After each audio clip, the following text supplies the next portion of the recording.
бюстове. Вижте сега едно видео, в което ще чуете и ще разберете неща, които преди това не сте знаели за силиконовите импланти.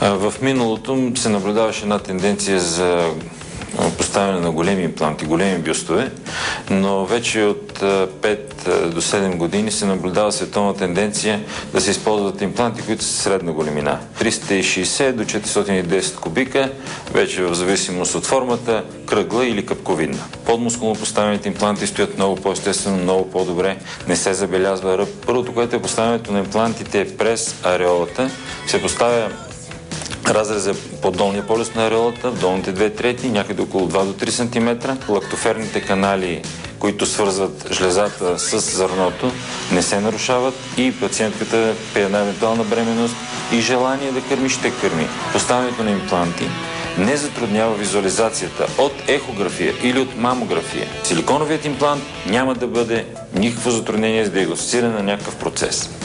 Когато гърдите не са с добра форма, тя може да бъде променена с поставянето на силиконови импланти.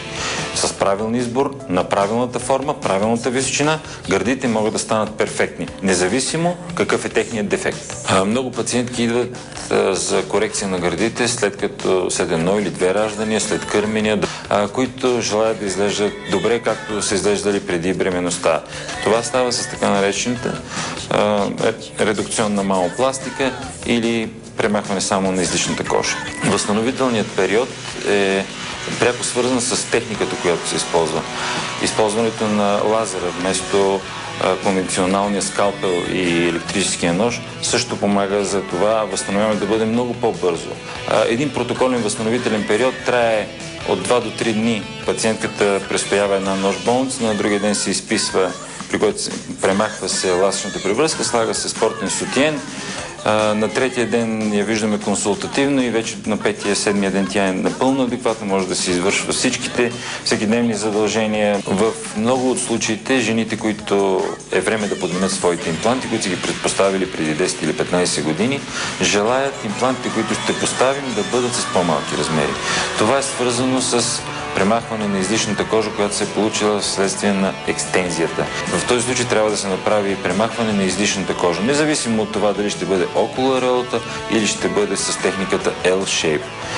Друго ограничение при смяната на имплантите е, че кръгли импланти много трудно биха могли да бъдат заменени с къпковидни, защото ложето, което се е оформило, е кръгло, полусферично и поставен един къпковиден имплант има опасност от завъртане. Затова има ограничение. Ще трябва този имплант пак да бъде подменен с кръгъл имплант и ако има нужда от корекция за намаляване, за премахване на излишната кожа, тя ще бъде премахната по такъв начин, че белезите да са максимално незабележими.